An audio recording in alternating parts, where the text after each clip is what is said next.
I'm Rory Shepard with Action Coach of West Texas. Today we are joined with Alicia Weed of Honest Mint LLC. How are you doing today, Alicia? I'm doing well. How are you? Doing fantastic.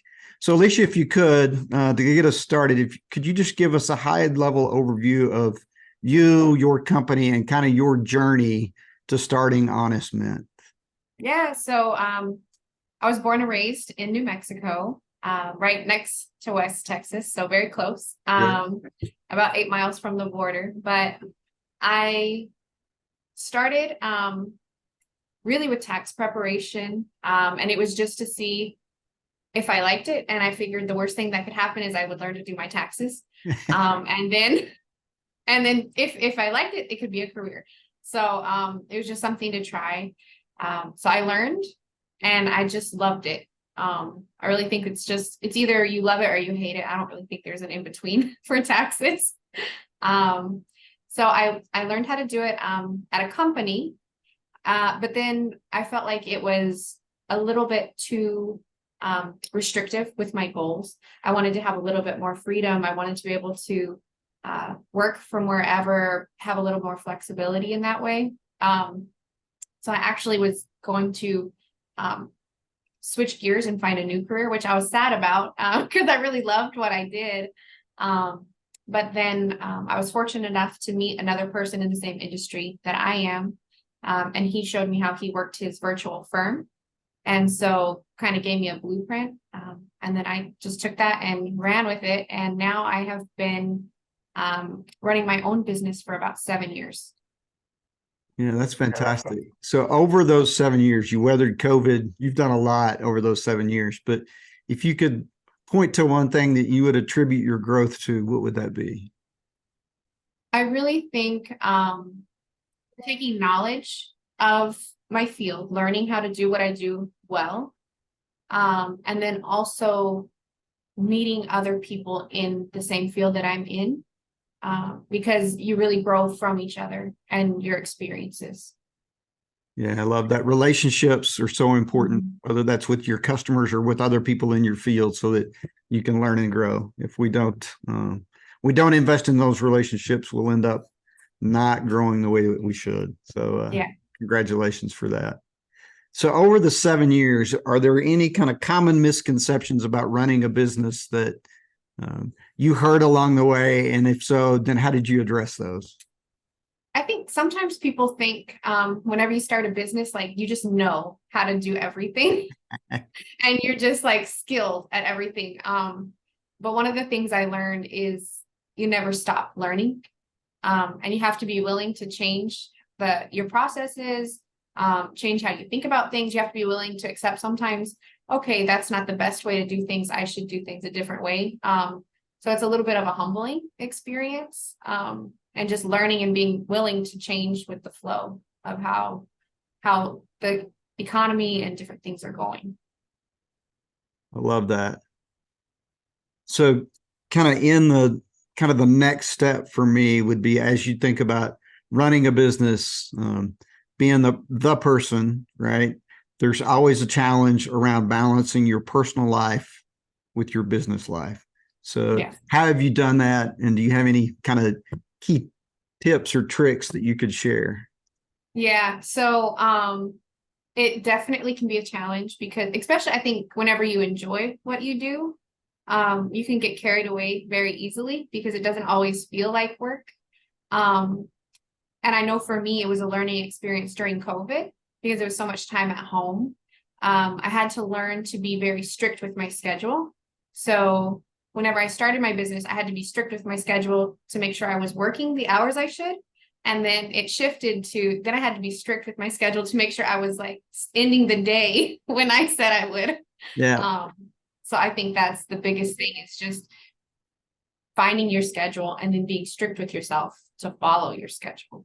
Yeah. So for you, is that you've got a special room in your house, or that at a certain time I'm walking out of that room, or a certain kind of flag for you that goes, I'm moving back from business and work life to personal life? Yeah, so I have a calendar where I have my set, like just like if I was going into a job somewhere working for someone else, my shift is from 9 a.m. to 6 p.m. After that, I have to close the laptop and move on. And generally I will, at the end of the workday, just to kind of reset, I'll go outside, take a walk, check out my garden, just to kind of switch gears a little bit from work to off time.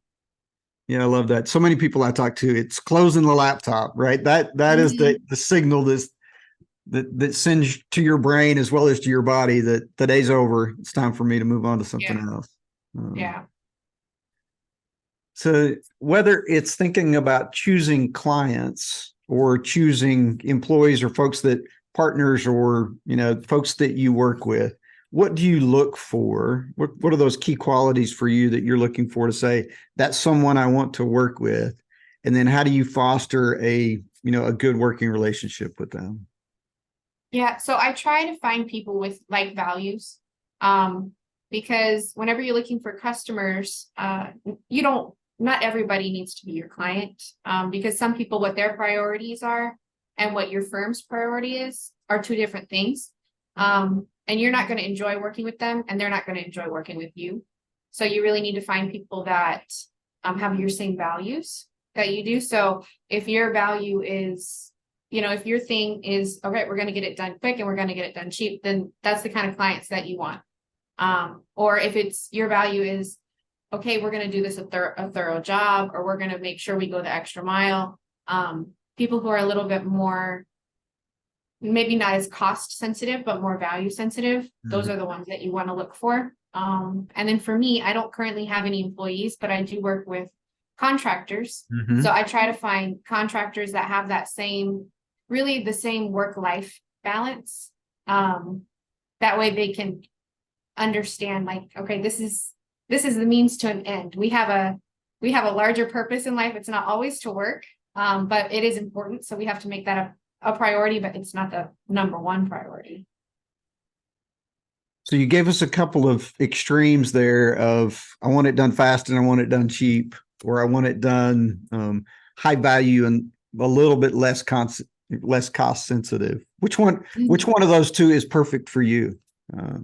I do the high value because I know it's kind of like whenever you buy a cell phone, you can get a cheap phone or you can get, an iPhone or whatever phone that you would like to have. But it's a different mindset. So if you have a client who values your work, they tend to value you more as a person, and it can make it an easier relationship to work with. Yeah, I worked with a guy for a number of years who used to say, price is what you pay, value is what you get. So yes, we can pay a lower price, but we may not get the value that we want. And so I love that. So what advice would you give to a new business owner? And we might expand that to even the clients that you're working with. But if you were thinking just new business owners to start, what advice would you give them about financial management, taking care of their finances? Well, I am a tax person, so I am going to say save a portion for taxes, because I do find a lot of times with business owners, they can be very good at making a deal and having the money be brought in. But sometimes they forget that April 15th, we have taxes due. So that's generally my number one thing is save some back for taxes because you will have to pay them. But then the other thing is, I think if you just networking with others in your field, not being afraid that, oh, if I work with them, they're going to steal my clientele, or they're going to think I'm trying to steal their clientele, because in the reality, there's enough to go around for all of us. Yes. Yeah, you can have a scarcity mindset or you can have an abundance mindset. And we would agree with you. The abundance mindset is a lot easier to manage. You're not always looking over your shoulder or think you're in competition with everyone because there's more than enough work to go around. And back to your description of the clients that are right for you, right? I mean, those clients that aren't right for you, those are perfect for someone else. Yeah. So as you look forward, you've gone almost 7 years in business, but as you look to the next 5 years, what do you see happening with and for Honest Men? What's next for you? I mean, we're going to keep growing. I know immediately we're working on some processes on the admin side, trying to get some things a little bit more smooth on that front. And it's all coming into place, but it's definitely working towards our niche of tax resolution and tax planning is also something that those are two areas of the business that's going to be growing within the next 5 years. So let's talk a little bit about tax resolution. So can you give us just a thumbnail of kind of what that is and who is that client that you're targeting with that service? Yeah, so really, a lot of times it's business owners. Like I said, it's kind of like those people who they accidentally made a lot of money, right? But they didn't save up for taxes, and now they have this huge tax bill with the IRS, and it's a little bit daunting for them. I used to think it was kind of like impossible to create a resolution, but one of the things that I learned, and that was one of my projects during COVID, was to take on learning tax resolution. And I really found that you don't have to be destitute to qualify for a tax resolution with the IRS. You can have assets, you can have a home, you can have retirement accounts, and still find a solution for your tax debt. I love that.